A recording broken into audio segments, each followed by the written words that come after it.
Hello, and welcome back to We Love the State. This is the state's favorite podcast. I'm your host, Andy Coons.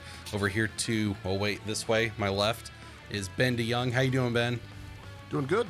It's kind of a rainy day, typical Michigan day. We actually have very similar weather to where our guest is.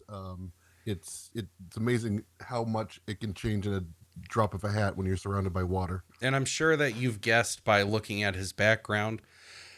He's from Wyoming. So anyway, no, today we've got, and I am so sorry if I butcher this. Is it Zychowski? It's close enough. Okay. So we've got Alex, is it Zychowski? Zychowski. I would have never gotten that right in a billion years. Just go Z. Okay. We've got Alex Zed with us. Alex, how are you doing? I'm very well, thank you. And we've actually got the sun out for once here in the UK. We let you borrow it. Alex, you're from the UK. You're a member of the Libertarian Party of the UK. You're the first British libertarian I have ever seen or spoken to. So you are an absolutely fascinating creature to me. I'm so excited to sort of get into what you guys are facing, what you guys are dealing with. And I'm very interested in all the sort of cultural things happening in the UK right now. So, what are some of the biggest issues that the UK Libertarian Party is trying to tackle? So if you've seen the news recently, we are actually facing a really quite disturbing and dark time in the United Kingdom at the moment with regards to state overreach on freedom of expression, freedom of speech, particularly online, but in person as well, and state surveillance. So we've just had the online safety bill come into force, more provisions thereof, which has already resulted in censorship of opposition MPs on social media. So that's parliamentarians, our equivalent of your congressmen, having their speeches removed from YouTube and Facebook by the state. These are speeches in Parliament, in the House of Commons. We've had people arrested for saying the incorrect thing online.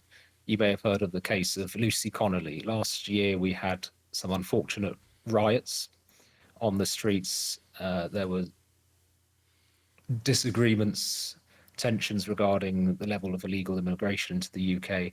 And this woman foolishly said, and what she said was horrible, it was racist, it was disgusting, but she said online that they should, for all that she cares, let's burn down all these hotels housing asylum seekers. Now, what she said was horrible, but she was sentenced to 31 months in prison. Jeez. For words. Wow. In a normal society, you say to that person, that's a bit off. We don't agree with what you say. Go away. You don't lock them up for 31 months. Mm-hmm. And what we've seen is a two-tier level of policing in this country.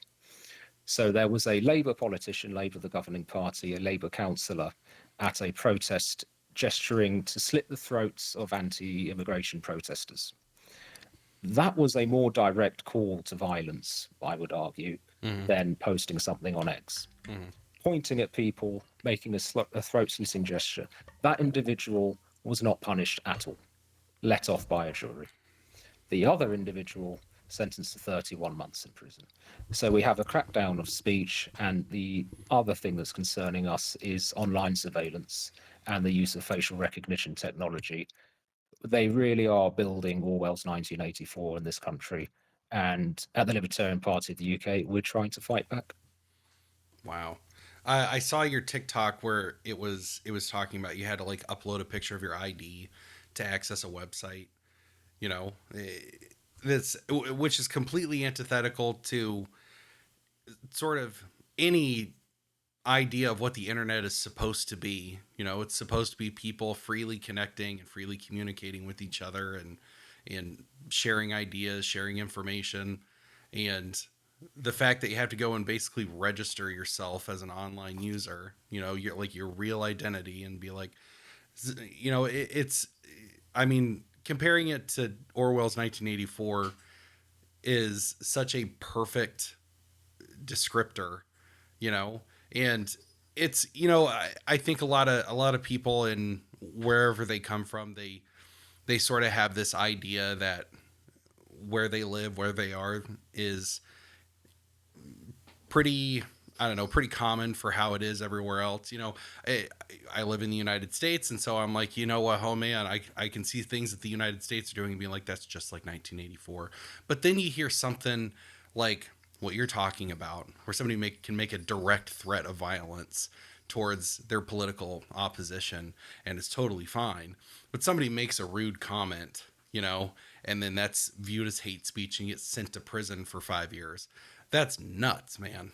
I mean, it definitely really helps put things into perspective for, you know, people who live in the United States, Are there Absolutely. We are there Sorry, go on. laws that, I mean, just kind of curious, is it very subjective of like the judge kind of picks and chooses what is and what isn't punishable, or is it written out in laws that says you can say this but you can't say that? So we have legislation that is meant to prevent disorder and uh, promoting racial hatred is the term that is used. That legislates against speech that could be interpreted as racial hatred. But the law has been so overused now that we're seeing, in fairness, both the right and the left getting done by this. So the we at the Libertarian Party of the UK, similar to you guys, we're free speech absolutists.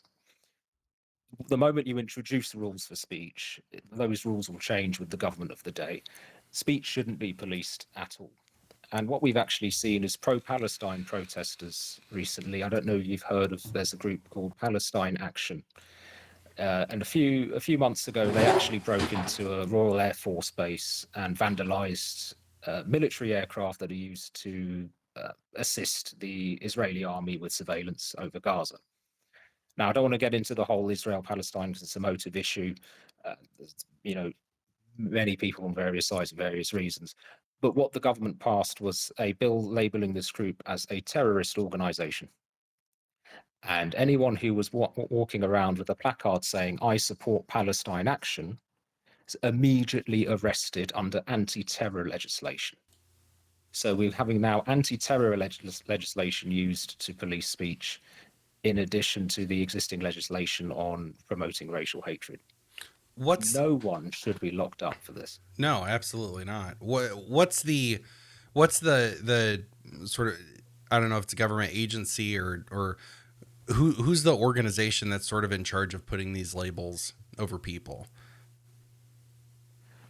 Well, it's essentially the House of Commons, Parliament, which passed this legislation. Mm. But it's a lot of it comes down to the police choosing when and when not to prosecute. Mhm. And I would argue that in our country, the police is quite actively left-leaning Mhm. in terms of who they decide to prosecute for hate speech. I hate that term, hate speech. Speech is speech, full stop. Yeah. And then we also have the judiciary.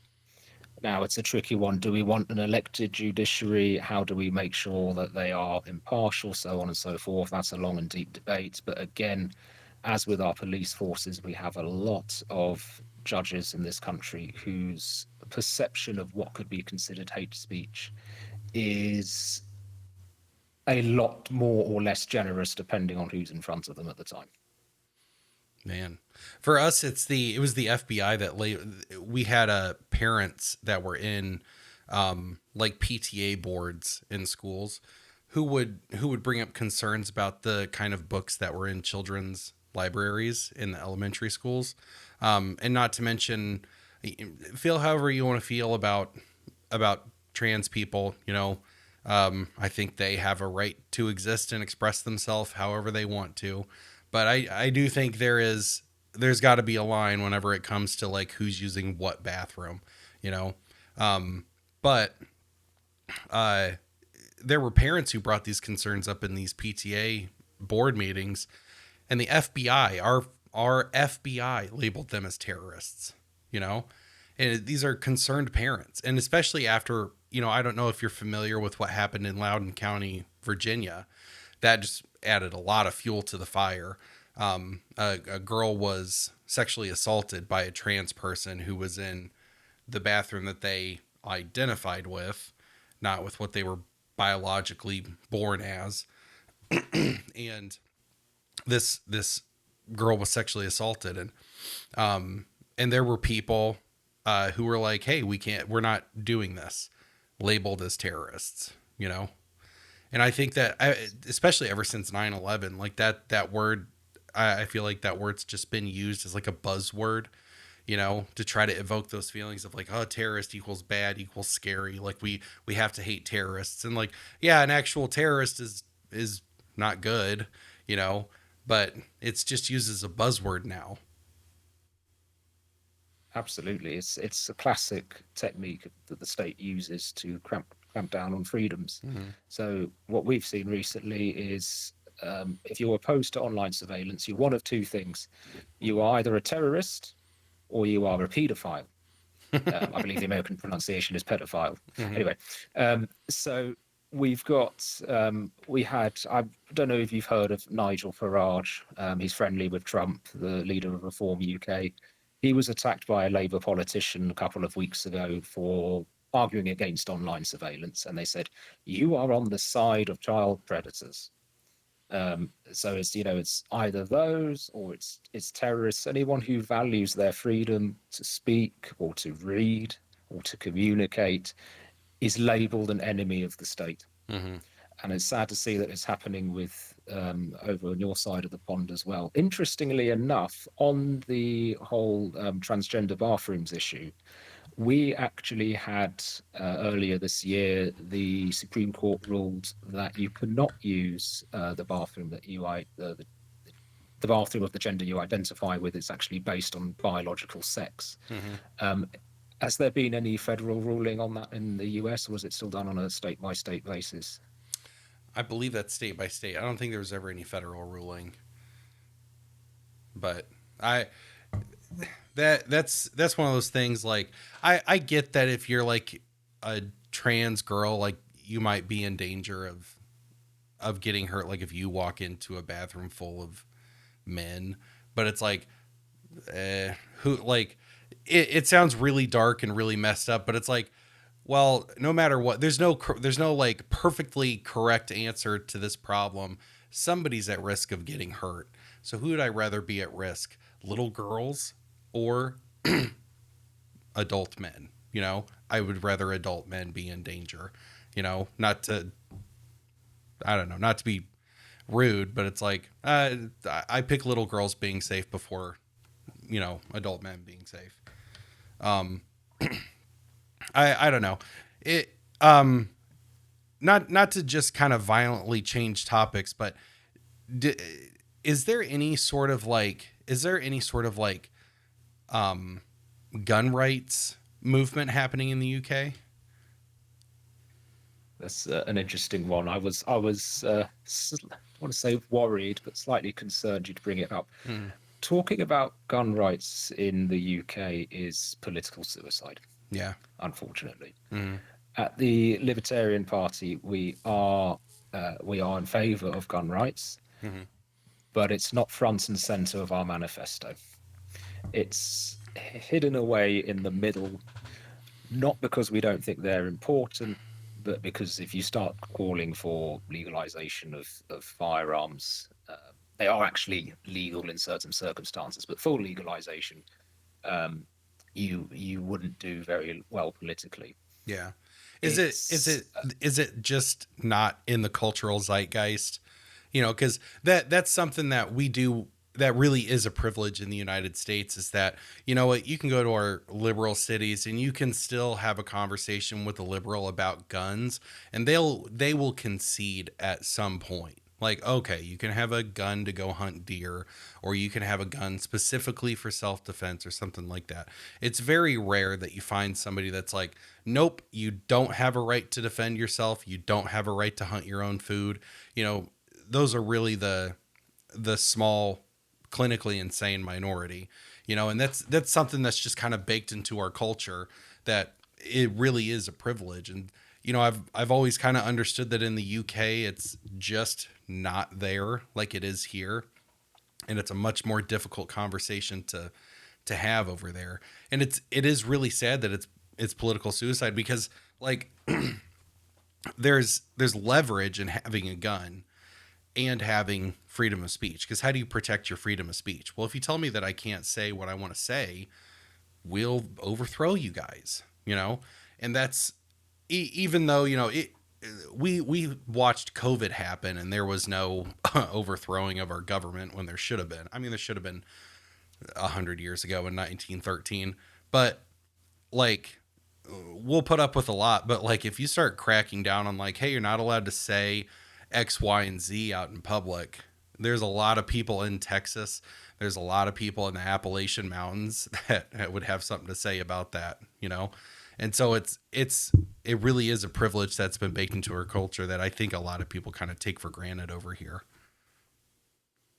Yeah, it's sad that it's something we're lacking in the UK. You mentioned you'd have a discussion with a Liberal in the States, and there are two reasons why they might concede for hunting and for self-defense. In the UK, you probably find a lot of people saying for hunting, fine. So shotguns are legal for farmers, grouse shooters, pheasant shooters. The only time I have ever seen a gun in the UK is either armed police or people shooting grouse, pheasants, you know, game birds in the hunting season. The sad thing is, if you said to the average British person, you should be allowed a gun for self-defense, I'd say probably about 80% would say no. Unfortunately, Wow. there is this statist belief that if you allow people to have guns, you will see mass shootings all the time. And the left in the UK love to point to, you know, the unfortunate incidences that often occur in the US. Yeah. But the fact of the matter is, the English love to say an Englishman's home is his castle. And if that were true, you should be allowed to have weapons at home. My personal view, it's probably not particularly libertarian from an American's perspective, is that you should be allowed firearms at home. I personally don't believe in carrying publicly, but you should be allowed, if someone comes onto your property without your permission, you should be permitted to use lethal force. Yeah. Unfortunately, in this country and in much of Europe, we've seen people prosecuted and sent to prison for defending their property and their families on their own property. Well, there was that little girl that, and I never got her name, but that little girl who had to carry around a knife and a hatchet because some, oh yes, in Dundee, some immigrant was like stalking her, and that's something that just, you know, I don't have daughters, but I do have I have 3 sons. And, you know, I just think about like if my children were in a situation like that, this is something that, you know, I want to get your perspective on it, as far as the culture in the UK, because I think there's been a large attack on culture in the UK, you know, and granted, this is coming from you know, I can't claim any sort of expertise in you know, British culture or you know, British customs or anything like that. So if I go off on a tangent that's just completely bizarre and non-factual, you know, let me know.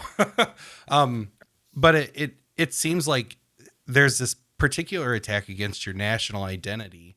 You know, I think it was Carl Benjamin that I was listening to, and I've been kind of following him for a really long time. And whenever I first heard about him, I actually used to be very, very, very far on the left. I used to be like a Marxist, you know?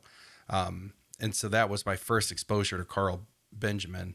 But I remember he was talking about the UK, and especially and not to make this like a racial thing, but he was talking about British people, you know, like that's their native land, you know, and that's something that as a white American, that like there's always been this sort of undertone of like, yeah, like it used to be the Native Americans, you know, and then we got here and we killed a bunch of Native Americans. And so, like, we're not really like native here, you know, but that's not true for the UK. Like, that is your native land. Like, that is where your people have been forever, you know?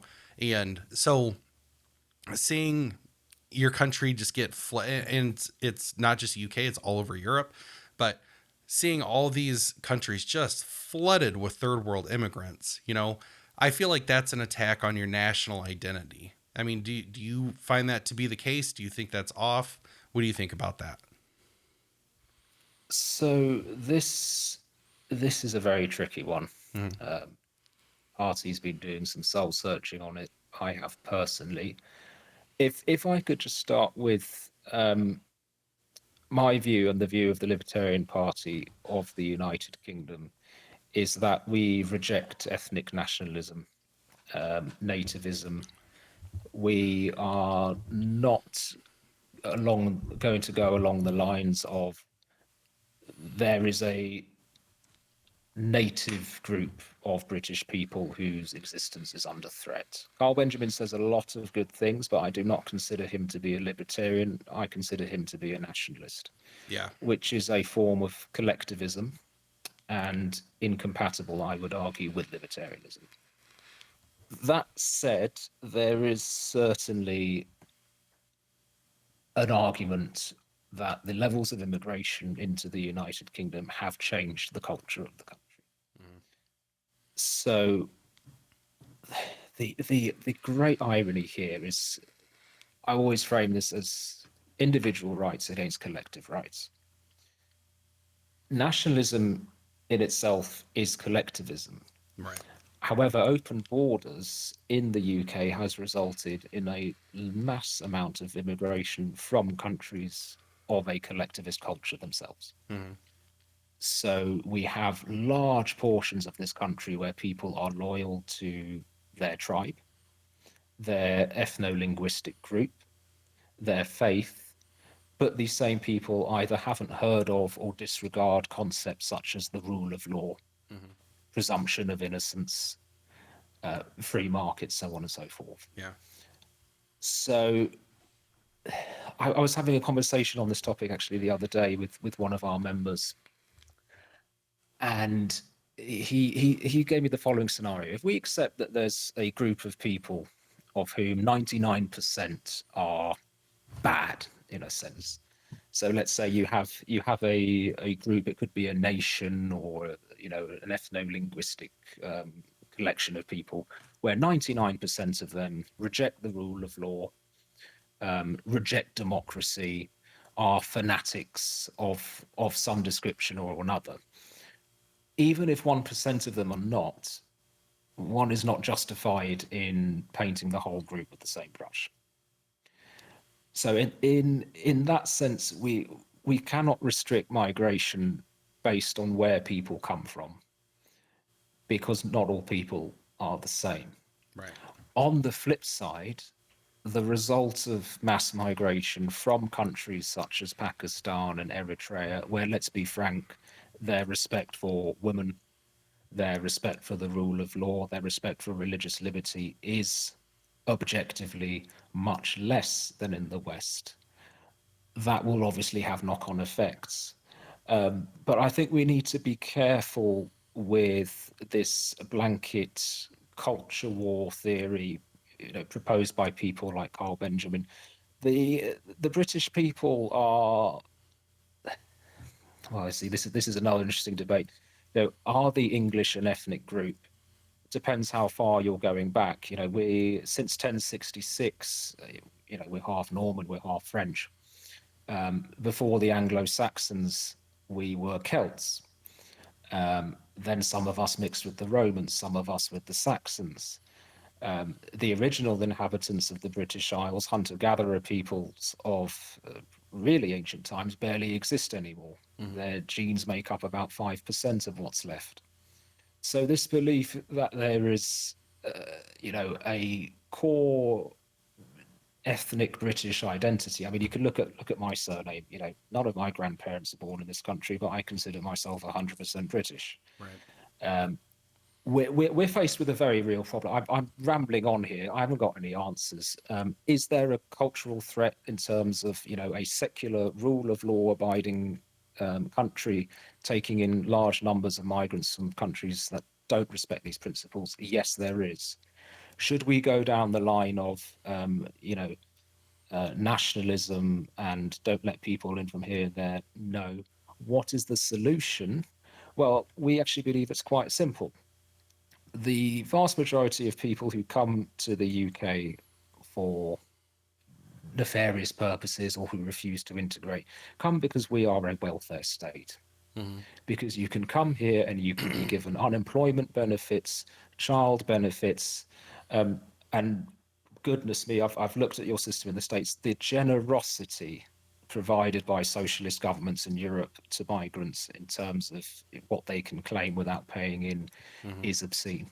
Yeah. So our view is if you remove these benefits, you will naturally see a decline in migration. But the ethnic nationalism, Carl Benjamin sort of thing, is not for us. Yeah. I think that's kind of I mean, that's, I think, happening in the United States. Just the conversation around open borders and immigration has been kind of a little bit of a test, because I think even in the US, it isn't a settled issue among libertarians of, you know, freedom of movement. I think there's good arguments on both sides, and I think it's good that we're having these conversations, because it does, I think, you know, it forces you to really look at the situation and you know, look at it objectively to say, what are the pros and cons? And I think anytime you have a large government, to your point, that is handing out you know, a massive amount of either cash or benefits, you're going to attract immigration naturally. So it is kind of a, you know, I think a lot of times libertarians like to live in you know, our perfect world, and we measure everything against perfect libertarianism viewpoints. But you know, we don't live in that world, and we're very far from that world. And so we have to look at, well, where are we at today, and how do we further libertarianism in the restrictive, you know, big government world that we live in? So is that, I think I've seen a lot of the painting of the Red Cross all over the place. There's some hilarious memes going around online about those. Is that emblematic of the migration debate right now? I don't understand why that's the cross, because I believe that's a Christian symbol, correct? How is that tied to immigration? And can you give a little bit of background of like what's going on? Because I do like to see, you know, kind of a homegrown rise up against government overreach, and so I like it in that sense. But at the same time, I don't want to cheer it on if there is issues with it from whether it's culture or whether it's depending on, you know, who's driving it. Yeah, so the flag you mentioned is the cross of St. George. So the red cross on the white background is St. George, the patron saint of England. So the British flag that I'm sure we're all familiar with is that flag with the Scottish flag superimposed. That's where that comes from. So the red cross on the white background is the flag just for England, which is why some people have been mocking seeing it in Wales, and we haven't seen it much in Scotland. But that's originally the flag of St. George. It is just like with many national flags in Europe, the Swedish flag, Norwegian flag. It's originally a Christian cross is its origin, and the painting of that flag and the raising of that flag in public places, I believe, is a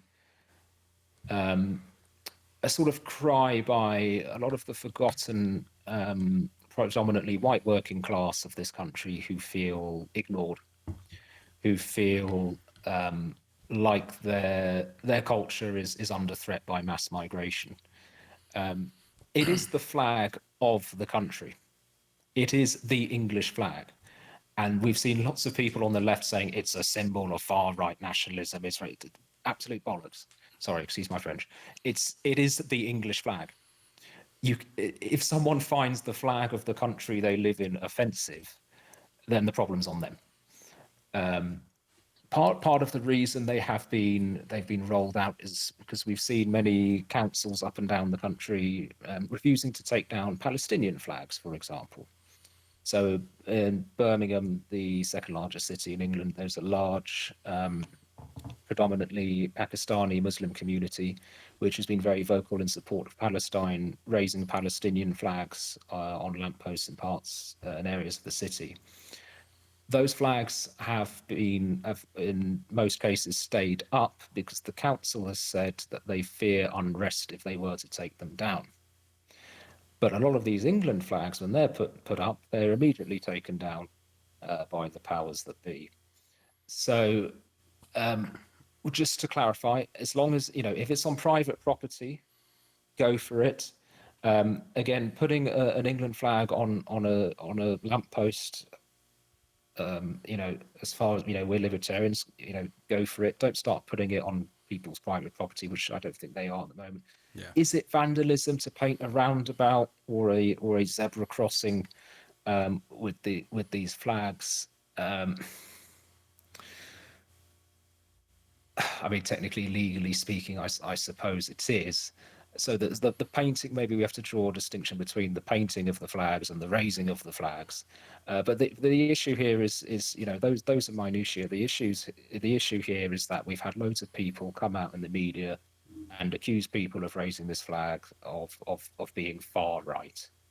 And I'm sorry, if the flag of the country is now a far right symbol, something's gone very, very wrong.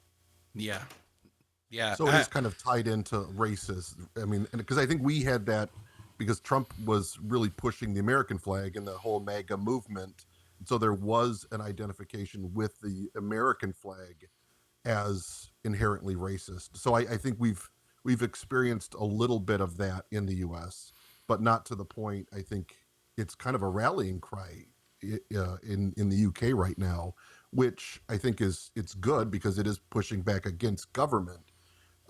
So I appreciate the context. Well, something that it'll give me like goosebumps is thinking about like a people, like the people of England, like rising up and like painting their country's colors on them or something like that as just like a big like FU to the powers or to the powerful. Like that's something that just like gives me chills down my spine. I love to see it, but something that I do find interesting to sort of bring it back to Carl Benjamin a little bit, because I would say that maybe on a more radical American version of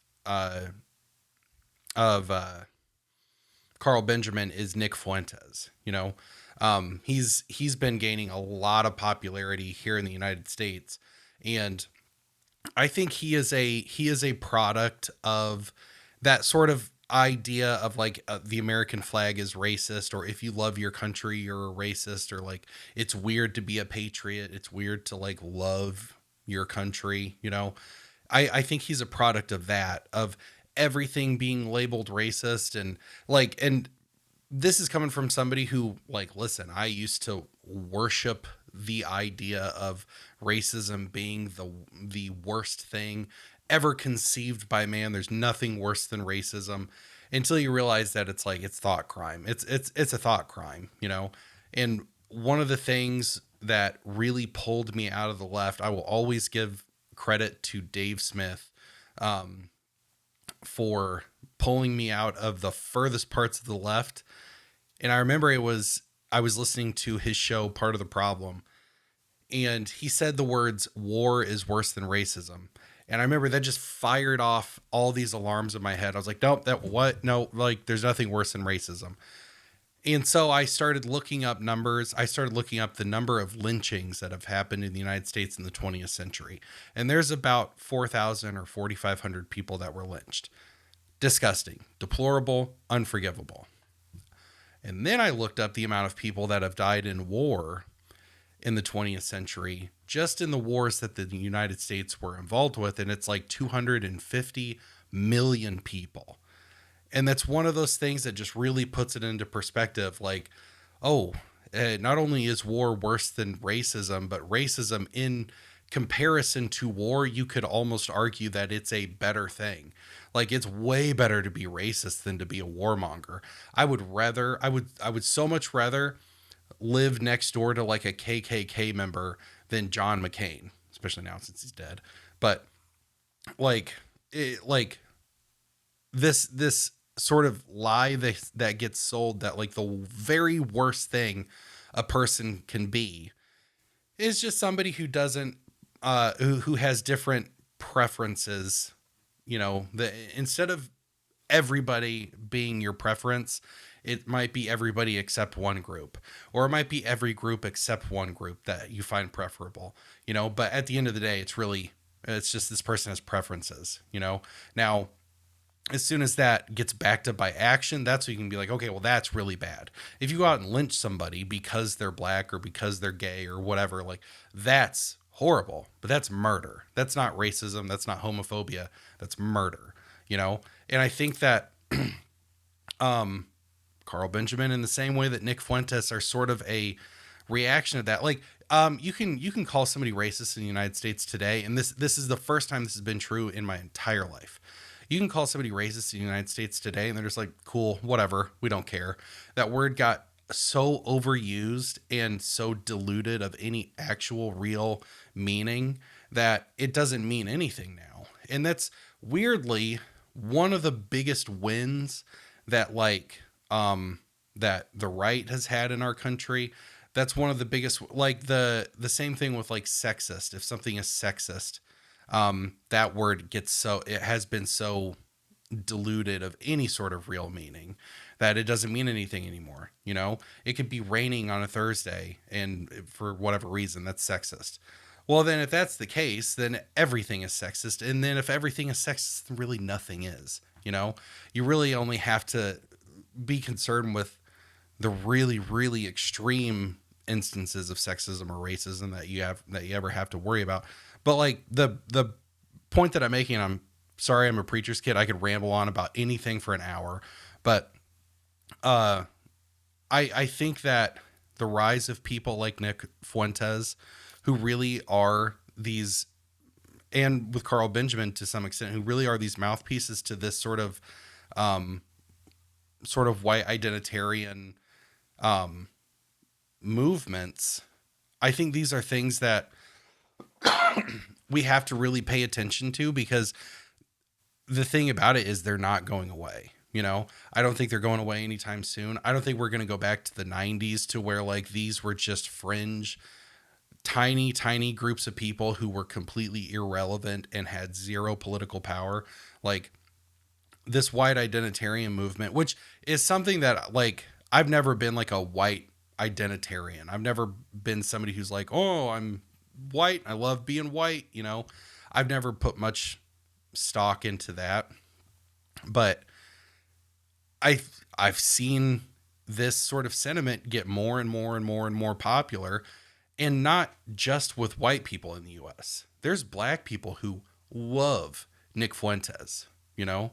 And so then that kind of says something about, you know, maybe there is this much larger hunger for a national identity, and we can agree with it or disagree with it, and that's fine. And you know, there's a million libertarian arguments against that, and I tend to think that those arguments are correct. But man, I think this is a really powerful movement that's not going away anytime soon. And so it makes me wonder what the next 20, 30 years are going to look like in the United States and in Europe, because I think it's going to be a totally different landscape. You know, I would not be surprised if we see the rise of like another Hitler, but he's American, or he's British, or he's Italian, or another German. There's large or growing white identitarian nationalist movements getting bigger and bigger and bigger in all of these spaces, you know? Alex, do you know, like, what was the impetus of bringing in all of the migrants? Because I know in the U.S., a big part of it was trying to change the voter, you know, turnout in databases in the U.S. So it was primarily a left-leaning movement. But what was the reason for kind of opening the gates in England and taking in all of the migrants? So the argument in favour of that has primarily been economic. This belief that we need mass migration to support, to generally produce more taxpayers. The evidence suggests increasingly that that's not how it works, and a large proportion of the people who come into the United Kingdom are living off the state rather than contributing. So that's the justification. They often talk about demographics. Our birth rates are through the floor. I know they're declining in the States, but you guys are still having some children. We're basically having none. So who's going to pay the pensions is another way that mass migration is pushed. If I may, Andy, I just wanted to come back onto what you were saying about identity politics and Nick Fuentes and so forth. I think you've hit onto something quite important there. There is certainly a resurgence in that sphere, and part of the reason, as you identified, is the overuse of terms such as racism and sexism. For the left, this is something that I see quite similarly on social media between the US and the UK. Those on the left are, immediately label anything right of centre as racism. Yeah. So, for example, if you're opposed to mass migration, you must be a racist, rather than someone who simply understands economics. So that's part of the reason why it's happening. Where I might add onto that discourse is that I don't necessarily think that the resurgence in this sort of identitarian nationalism is a positive thing. It is nationalism, just like communism, is a disease of the collective. I believe it is. You talked about war being worse than racism. Racism is often a cause of war, and some of the greatest crimes have been committed in the name of the flag, whether it's a red flag, a blue flag, a striped flag, a flag with a cross on it. The point is the same. Once you have a large number of people who identify as a collective, rather than identifying with principles such as the rule of law, freedom of speech, you get a lot of problems. So we're seeing the rise of groups like the AFD in Germany, Reform UK in the UK, and unlike the left, I'm not going to label these racist organisations because they're not. But there are a large number of people who do have racist tendencies supporting these parties, and part of the issue is mass migration has led to a reduction in the belief of core classical liberal principles, i.e., the rule of law, separation of church and state, equality before the law. So we have, on one side, you might have a large number of people from predominantly Muslim communities whose loyalty is to their prophet, to their extended families, concepts of honor, rather than liberal democracy.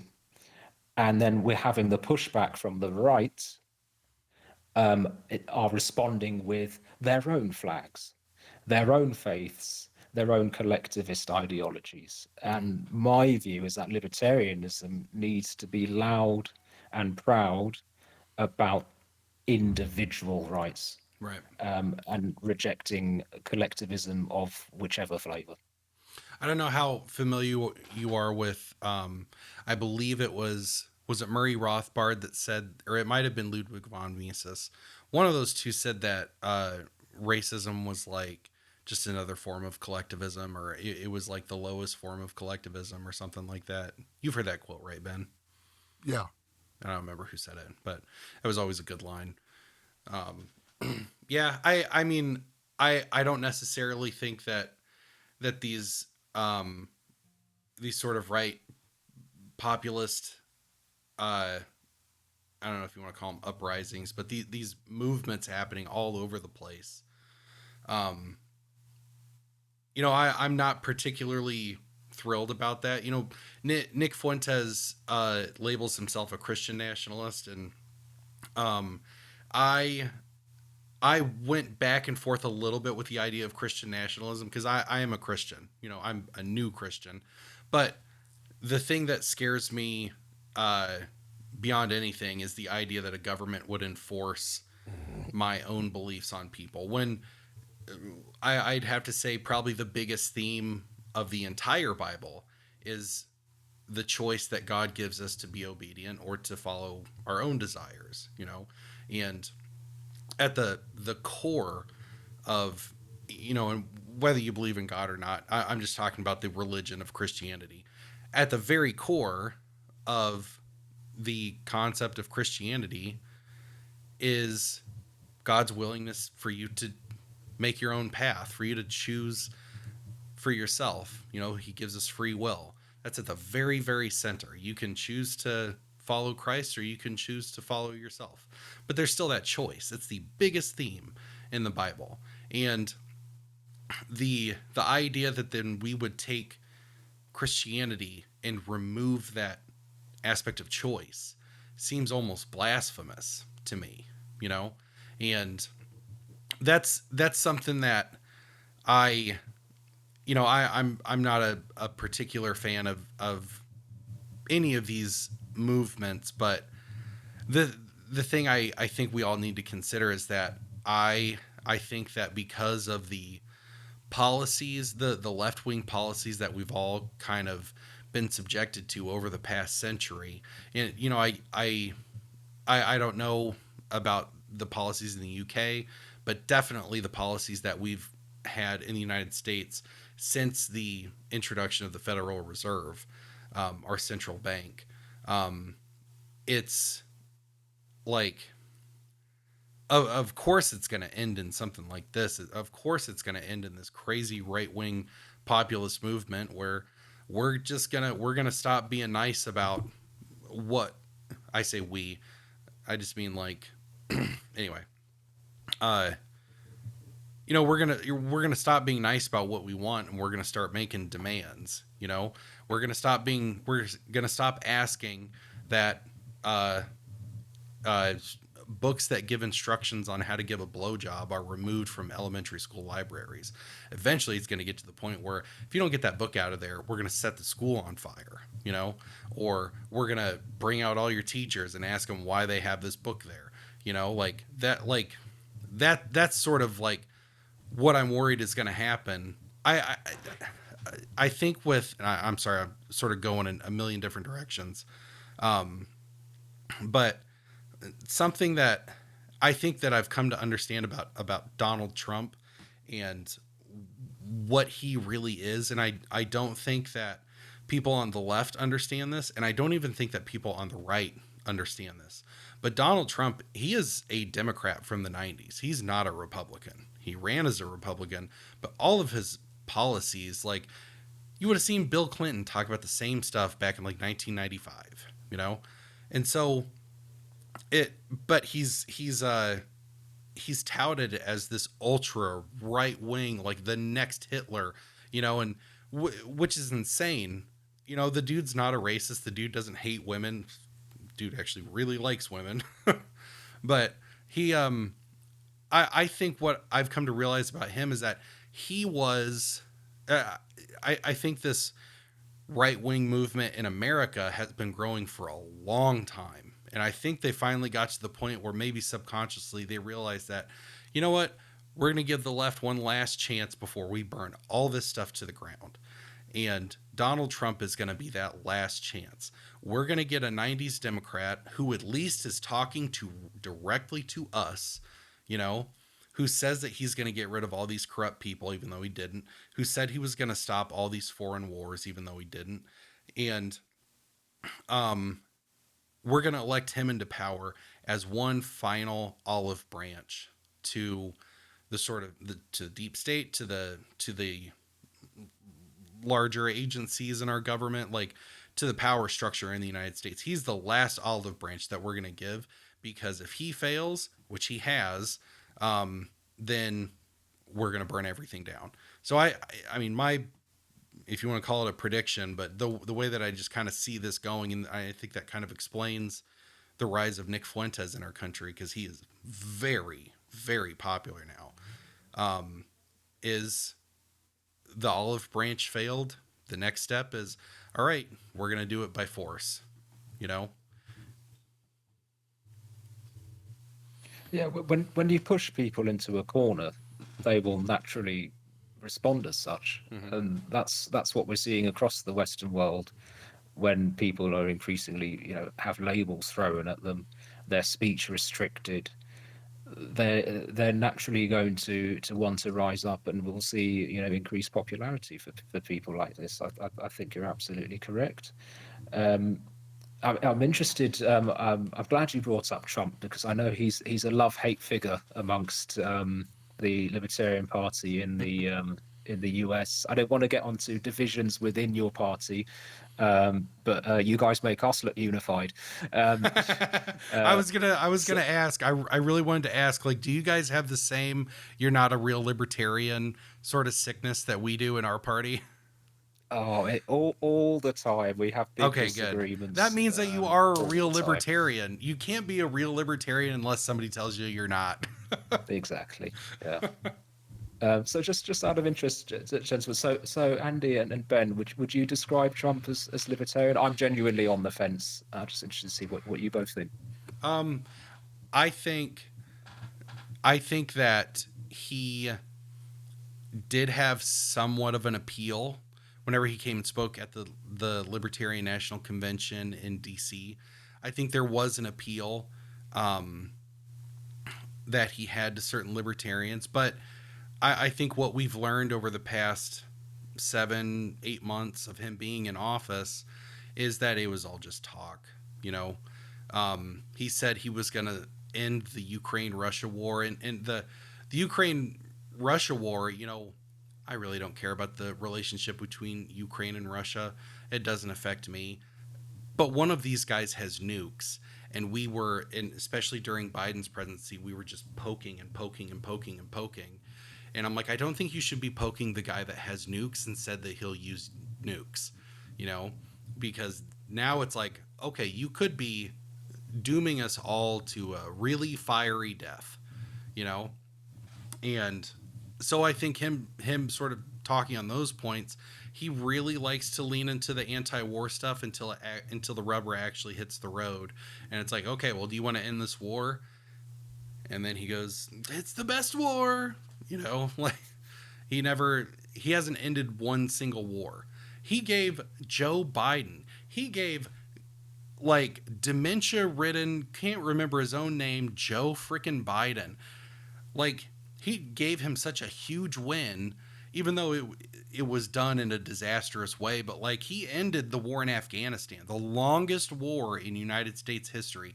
Joe Biden gets to hang that, ending that war, on his mantle, when Trump could have had that. Trump could have had that in his first term. He didn't end any wars, and yet his base, his sycophantic base, went from, oh, he's an anti-war president, to he's the most anti-war president, to then watching him not end a single war, and then going, well, he didn't start any new ones. It's like, what kind of a goal? Moving the goalpost. Exactly. But then, and here's the thing that, for me, like, I voted for Trump in 2020, and I immediately regretted it because he threw all the January 6ers under the bus. And then in 2024, I voted for him again and have immediately regretted it because he still hasn't ended any of the wars. He hasn't ended our crazy relationship with Israel. He didn't end the war in between Ukraine and Russia, and like, let Russia have Ukraine. I don't care. I shouldn't be paying for it. My kids shouldn't be paying for it. And we're just prolonging the deaths of Ukrainians and Russians. That's all we're doing, because Russia's eventually going to get that freaking land, or they don't. Who cares? I don't know. But like, we're keeping this meat grinder of human beings going. But the thing that I just find deplorable and unforgivable is the Epstein files. them saying, I've got the Epstein files on my desk, we're going to crack this thing wide open, we're going to be sending people to jail, and then pulling some real legitimate 1984 crap and saying there are no Epstein files. That was the point where I was like, you know what, I made a mistake. I shouldn't have voted for this freaking moron. We should have just let Kamala Harris have it. And it's not like her United States or her administration would have been any better, but like we would have known what we were getting with her. I'm completely disappointed with Donald Trump. I absolutely don't think he's a libertarian. I don't think he even leans a little bit libertarian. I think he just lies a lot, and he doesn't like he says what he thinks people want to hear and never delivers on it, you know? We have this. I think Tom Woods coined the phrase in the U.S. Politicians run as Ron Paul, but they govern as John McCain.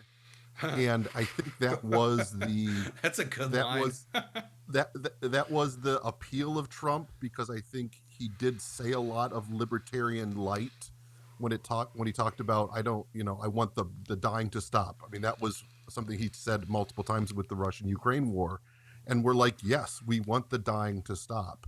I think he ran again as kind of the anti-government candidate, which again, I think that was very appealing to libertarians.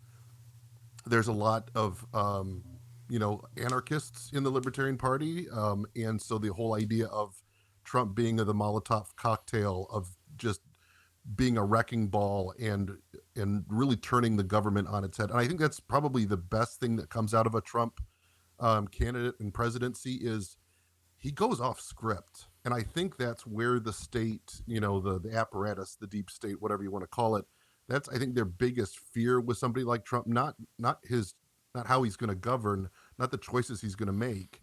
I mean, now we have him, buying 10% stake in Intel. I mean, that's something that him and Bernie Sanders, a literal socialist, are both excited about. That's not, I think, the problem with Trump. The problem with Trump, I think, from the state's perspective, is he opens his mouth and he goes off script. They want somebody who just reads off a teleprompter like a Biden, that's pre-built for them just to say. And Trump doesn't do that. He went off the cuff and even said, kind of called out, well, I think it was both Iran and Israel, and saying, when they started bombing again, and he said, I think he dropped the F word, and that's just, you can't, I think Americans get frustrated, and we feel that, and he actually does it. And I think that's the appeal, is he is real. From all his faults, he is real. When things are happening and decisions are made, Trump's involved with them. So I think that there was definitely appeal on the libertarian side of things. But again, he's just very similar. Now, I don't know if I would go as far as Andy, where with Kamala, yeah, it would probably be Biden 2.0. My biggest concern with Kamala was the fact that she was even talking about censoring, like Joe Rogan. The whole idea of the censorship that Biden did with, we found out with the Twitter files, and that was across all social media, that would have probably amplified under. But like we got that Harris. We do have it with Israel, with the anti-Semitism. Yeah. It's already. I mean, the right has its own censorship in the U.S. as well. So there is no censorship-free party or free speech party in the United States anymore. It is kind of a pick your poison. Now, we would have had the crackdown on anti-Semitism under Harris, but I think she probably would have taken it to a much larger extent. She wanted to do essentially what they're doing in Europe, UK. Yeah, yeah. The whole idea of if it's not true, or if it goes against government narrative, then it's going to be censored. And so that was, I think, that my biggest fear with that. But at the same time, I am kind of we all know how this experiment ends in both, overreach in government and empire and crackdowns. I mean, social unrest and even monetary. I mean, I'm sure inflation is insane over in the UK. It's probably why your birth rates are so low, is people can't afford kids. Exactly. So, I mean, that we know how that ends up. I mean, our concern, something that Andy and I have talked about multiple times, is what's going to happen on the other side of things, because we're heading towards a Weimar Republic kind of a situation where culturally we're in deficit, financially we are in deficit, and the concern is, does that give rise to a Hitler, or in what we've seen in Argentine is a Malay, where the people finally wake up and realize that socialism, borderline communism doesn't work, and we're going to go for freedom. And that's where I think the Libertarian Party, at least in the U.S., I'm hoping gives a voice to say, let's go the Malay route. We don't need to go the Christian nationalism route where we're going to force, women back into the kitchen, and, we're going to impose moral police and with our laws. We don't, going from one side to authoritarianism to the other side of authoritarianism, it's still authoritarianism. We need to avoid that at all cost. And so I kind of look at the UK as almost a little bit of because the US tends to lag a little bit on the culture side of things. I think we push a lot of the stuff that gets emulated around the West. I mean, that includes Australia and in Europe in general. But because I think your laws give, especially when it comes to speech, your government has the ability to crack down harder than ours currently does, but our government would love to be able to emulate what you're doing. And how do you kind of see this playing out for the UK? Because I think you're kind of the test bed on how far governments in the West are able to flex their muscles, so to speak, and how much longer. I mean, I think we're seeing a little bit of a break, just from the general populace, of saying we're not taking this anymore. Where do you think that leads to? So there is some hope. If you look at the opinion polls, the Labour Party on the most recent one, they've dropped to 20%. If there was an election tomorrow, only 1 in 5 British citizens would vote for the Labour Party, which is good. I mean, I prefer that was 0%, but it's a step in the right direction. The flags that we mentioned, that's a symptom of the pushback. But where we will really see it, and where the best place to see it, is at the ballot box. Now, unfortunately, because of our first past the post electoral system, you have a similar system in the States. We have the Labour Party with a massive majority. They got, I think it was 34% of the votes last July, July 24, and that's given them something like 70% of the members of Parliament. On the flip side, what we will likely see in 4 years' time is a reform government. They would have to really cock it up from here. They're on 31%, which may not sound that large, but you need to remember in the UK, we're not just two parties. We have 30%, 20%, 20%, 10%, whatever. So to be hitting 30% as an opposition party is good. I don't think Reform are libertarians, but anything is better than the Labour socialist authoritarians that we have at the moment. And that's Nigel Farage. That's his kind of. Is that a homegrown party that he kind of helped form, or has that been around for a while? He likes to rebrand his party. So he started with UKIP. That started in the 90s.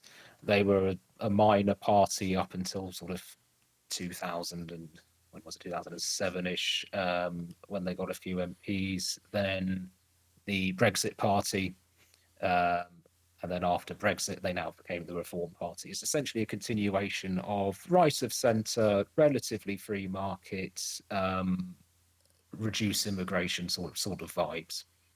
And what we've really seen is a huge change in their level of support just in the last 18 months or so. So the previous iterations of this movement, the Brexit Party and UKIP, at a general election, they never really achieved, I think 13% was the highest they got in 2017, I think it was. They'd get higher at the European elections, which we no longer do after Brexit. But to be seeing Nigel Farage on 31%, this is the kind of guy that the left-wing media, will happily paint as a fascist, as far right. 1 in 3 people now in the UK are saying they'd vote for him, which is a huge, huge change. If you told someone 10 years ago that a party led by Nigel Farage would be top of the polls on 31%, everyone would have laughed at you. So people have had enough with I think socialism and cracking down on speech. From the Libertarian Party's perspective, it's actually harmed us a little bit. It's a similar. I'm sure you had many members switch to the Republican Party, and you said yourself you voted for a Republican at the last presidential election, and we had a large chunk of our membership jump ship to Reform a couple of years ago. But what I think will be interesting is if they win the next election, which is how it's looking, how they govern. How much will they actually reduce taxes? You both mentioned, Trump has been a slight disappointment on a number of things.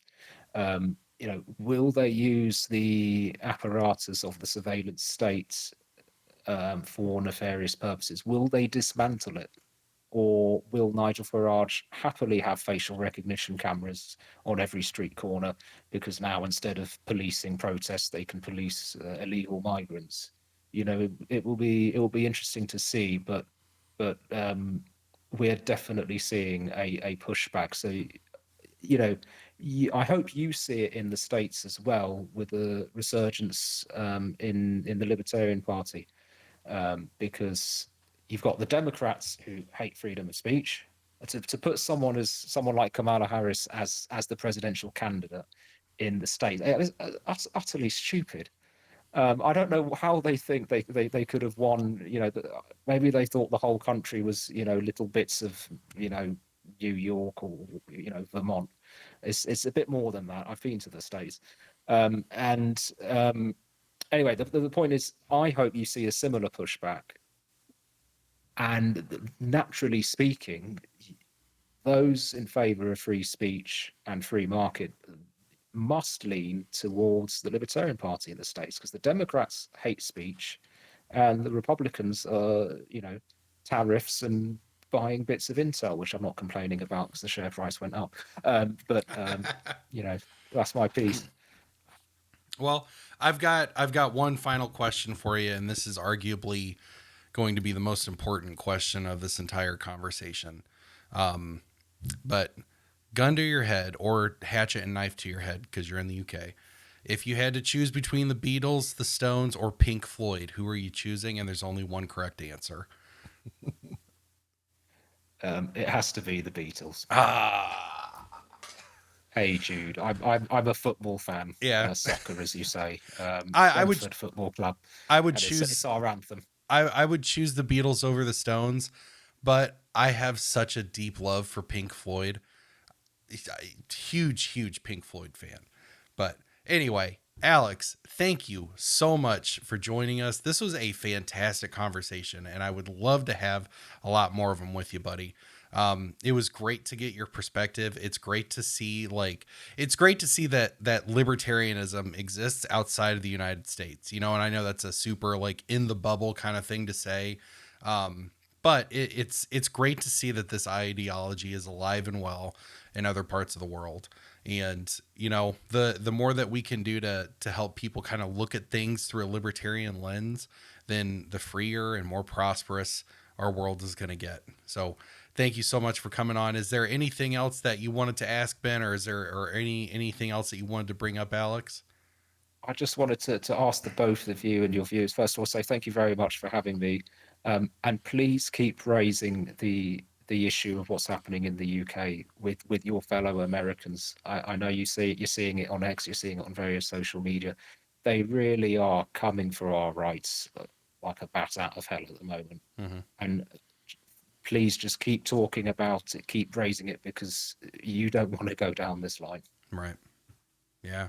Yeah. No, I just to echo Andy's sentiments. I think I think my concern is that is the future for the United States. And so having kind of a spotlight on the UK at the moment is very beneficial for us here in the States, simply as a warning of where we could end up. And so I appreciate the conversation, because again, we do hear a lot of stuff or see a lot of stuff on social media, but it's nice to have somebody from a firsthand perspective, from a libertarian viewpoint, to be able to speak to these horrible concerns. So thanks for coming on. Yeah. Thank you both. Alex, where can people find you?